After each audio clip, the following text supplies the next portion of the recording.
Saudara putra sulung Presiden Joko Widodo Gibran Rakabuming Raka didorong Partai Gerindra untuk mendampingi baca pres Prabowo Subianto di Pilpres 2024. Bisa tidaknya Gibran jadi cawapres akan bergantung pada hasil putusan Mahkamah Konstitusi soal batas usia capres dan cawapres. Akankah Gibran menerima godaan Gerindra? Berikut ulasannya. Menetapkan Bapak Haji Prabowo Subianto dan Mas Gibran Rakabuming Raka sebagai usulan pasangan calon presiden dan wakil presiden di sepakat mengusulkan Mas Gibran Rakabuming Raka sebagai cawapres Prabowo Subianto. Satu pekan terakhir, nama Gibran Rakabuming Raka ramai dielu-elukan pengurus Partai Gerindra di berbagai daerah untuk menjadi bakal calon wakil presiden bagi Prabowo Subianto di Pilpres 2024. Di hari yang sama, Rabu siang, DPC Gerindra Jakarta Timur, Solo, Semarang, Jawa Tengah, dan sebelumnya juga ada Gerindra Bukit Tinggi dan Pekalongan, semua satu suara, menjodohkan Gibran dengan Prabowo. Putra sulung presiden ini memang terang-terangan mengakui sudah beberapa kali dipinang Prabowo jadi bakal calon wakil presidennya. Lantas apa jawaban Gibran? Nah, semua orang kan udah tahu, beliau udah minta berkali-kali. Dan sudah saya laporkan ke pimpinan, ke Pak Sekjen, ke Mbak Puan dan lain-lain. Jawabannya, umurnya tidak cukup. JMK kan sedang berproses juga. Ditunggu aja. Jika Gibran memilih menerima pinangan Prabowo, Ketua DPC PDI Perjuangan Kota Solo FX Hadi Rudiatmo bilang, status Gibran sebagai kader PDI Perjuangan otomatis keluar. Oh, itu semua tergantung Mas Gibran sendiri toh. Mas Gibran sendiri kan mau dicalonkan sebagai wapresnya Pak Prabowo ya hak Mas Gibran sendiri. Artinya semua atau seluruh warga negara Indonesia itu punya hak yang sama. Tidak usah keluar otomatis. Kalau sudah pindah partai toh, ya otomatis toh. Contoh aja. Penentu nasib Gibran sebagai bacawa pres yang terhalang batas usia kini ada di Mahkamah Konstitusi. Pakar hukum tata negara Bivitri Susanti menilai MK berpotensi merusak sistem hukum tata negara jika mengabulkan gugatan tersebut. Ini suatu langkah yang sebenarnya tidak etis dalam hal memaksakan ada perubahan sistem ketatanegaraan secara mendadak melalui sebuah institusi negara dengan cara yang tidak lazim. Bahkan kalau ini dikabulkan, saya nanti bisa berargumen lebih jauh, lebih panjang bahwa ini sangat tidak lazim dan sangat tidak konsisten kalau MK sampai mengabulkan. Tapi untuk kepentingan satu orang, usia calon wakil presiden dan calon presiden tidak seharusnya diputus oleh lembaga yudikatif. Itu tugasnya DPR dan pemerintah. Jadi dengan menggolkan seperti ini, mendorong menggunakan segala cara, yang saya khawatirkan sistemnya jadi rusak. MK-nya juga akan berkurang legitimasinya karena dia... Semua mata kini tertuju pada putusan Mahkamah Konstitusi yang rencananya dibacakan Senin depan. Dalam masa injury time pendaftaran peserta Pilpres 2024 pada 19 hingga 25 Oktober mendatang ini, strategi saling intip dan saling hitung sosok bacawa pres antara Ganjar Pranowo dan Prabowo Subianto makin menarik untuk diikuti. Tim Liputan, Kompas TV.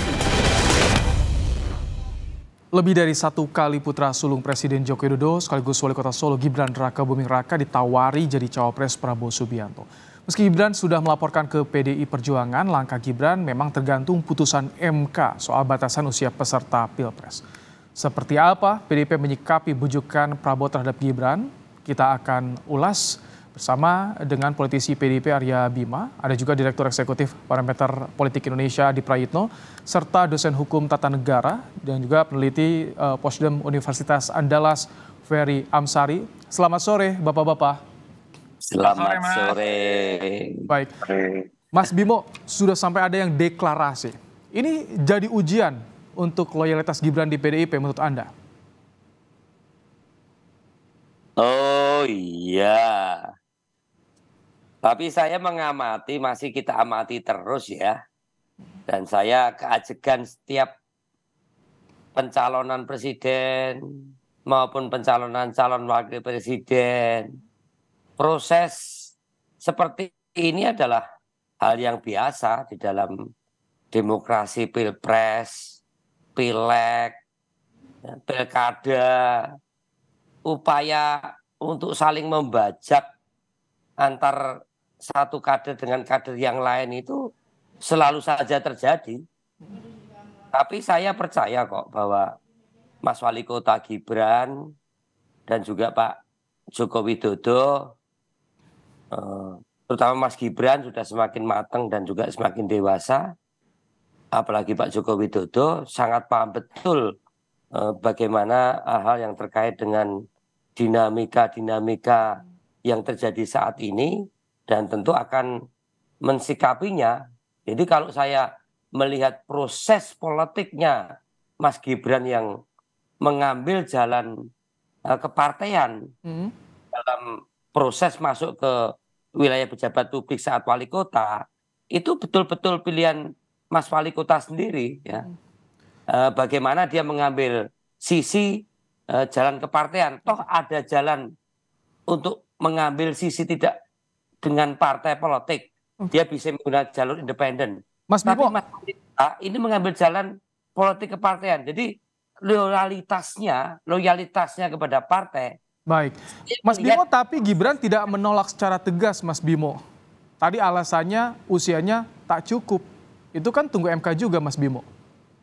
Oh ya, itu saya kira jawaban-jawaban yang dipakai dengan pilihan-pilihannya Mas Gibran ya. Tentang masalah jawaban dari cara pandang konstitusi. Dia juga bisa menjawab dari cara pandang kepartean. Saya adalah kader partai. Saya sudah laporkan ke Pak Sekjen. Secara pribadi di depan Ibu Mega pun dia mengatakan tidak ingin mencalonkan diri. Jadi menurut saya view jawaban Mas Gibran ini tetap saya melihat masih dalam posisi dia yang sangat loyal dan cenderung akan mengikuti cara berpikir kepartean, yaitu loyal seperti ayahnya, ya. Nggak terusik dengan berbagai hiruk pikuk yang ada, termasuk hiruk pikuk Mahkamah Konstitusi. Ya. Itu bukan satu permohonan dari Mas Wali Kota atau Mas Jokowi, bahwa sekarang di wacana publik yang di media sosial, baik itu di Twitter, di Facebook, di TikTok, itu sudah sangat keji. Bagaimana mendemoralisasi, di situ ditunjukkan ada gambar Pak Joko Widodo, itu ada ketua MK yang masih saudara. Kita akan baca ya Mas Bimo, bagaimana kalau dari pengamat ya, dari pengamat gimana melihat komitmen dan loyalitas Gibran, Mas Adi? Ya, saya kira itu yang bisa saya sampaikan. Secara prinsip begini Mas ya, setahu saya dalam studi-studi yang saya lakukan ke semua partai politik, PDIP ini kan agak sedikit strict lah kalau bicara tentang kepartaian. Jadi kalau ada keputusan politik mengumumkan salah satu nama untuk kandidat politik elektoral, entah itu capres ataupun kepala daerah, haram hukumnya sebenarnya semua kadernya itu bersikap abu-abu.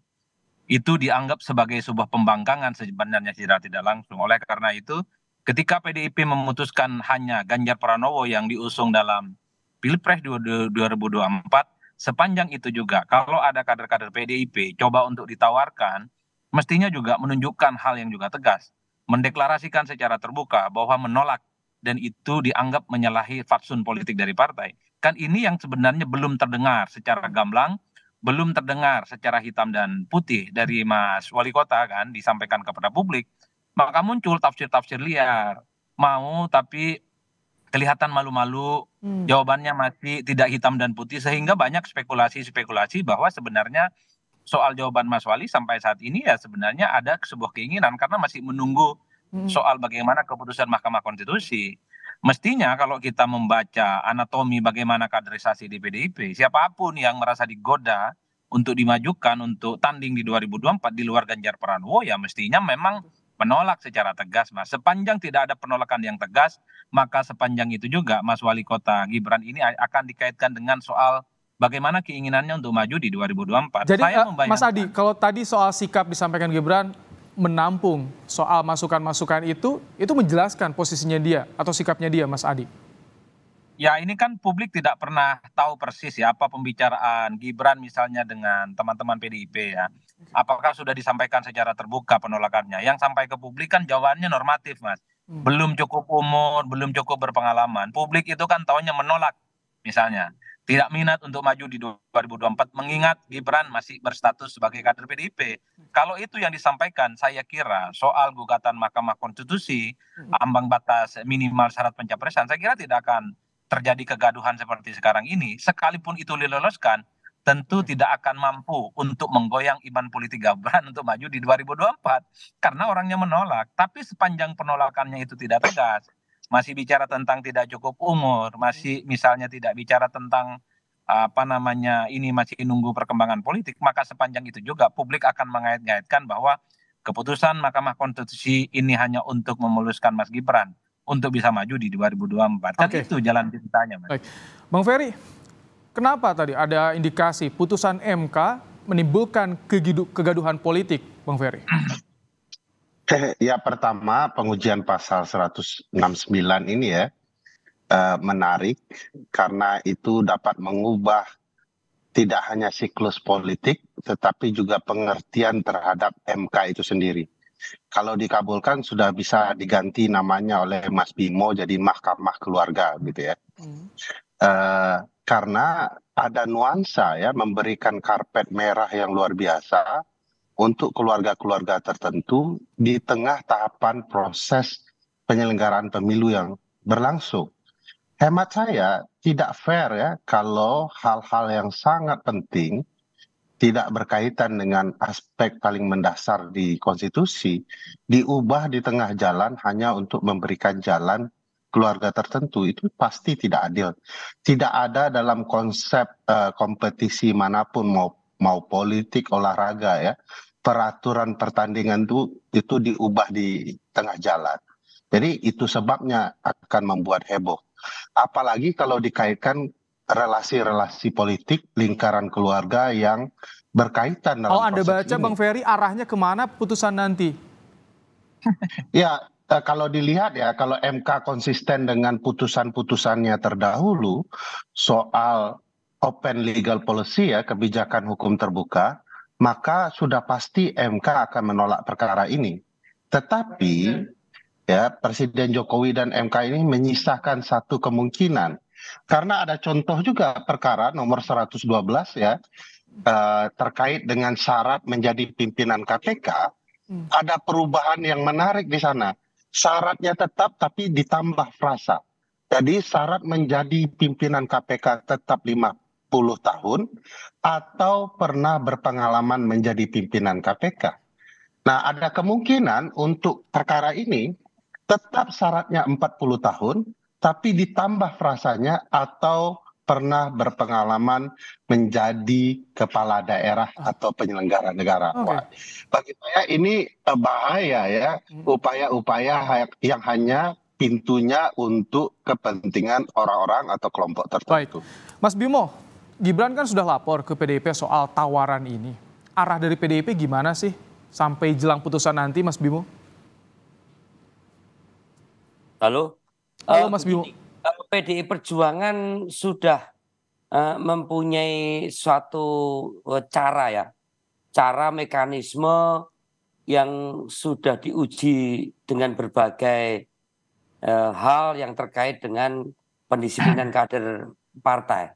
Dalam kaitan dengan berbagai opini yang sekarang ini muncul, bagaimana Mas Wali Kota apabila nanti menerima tawaran cawapres, itu pasti partai mempunyai mekanisme sendiri untuk menghandlenya, dan ini sudah kita lakukan berkali-kali, dan siapapun tidak mempunyai satu privilege ya, walaupun Mas Wali misalnya dinilai sebagai putra dari Pak Presiden Jokowi. Tapi sekali lagi bahwa kami tidak, sampai hari ini kami melihat bahwa Gibran memulai karirnya dengan mengambil pilihan jalan partai politik, dan itu terus terlihat bagaimana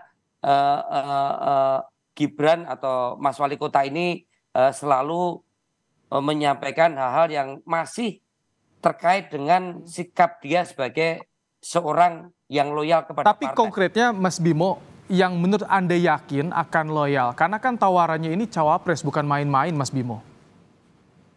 Oh ya, betul. Ini adalah satu proses yang tidak main-main ya. Ini di dalam sistem meritokrasi dari PDI Perjuangan, bagaimana pembekalan setiap kader dari jenjang ke jenjang tentu akan disertai antara standar kompetensi dengan standar jabatan yang akan diambil atau diposisikan. Dan kemarin ada yang menyatakan apa nggak tertarik kalau konstitusi berubah, Mas Wali Kota ini juga dicalonkan sebagai wakil presiden yang diajukan oleh PDI Perjuangan.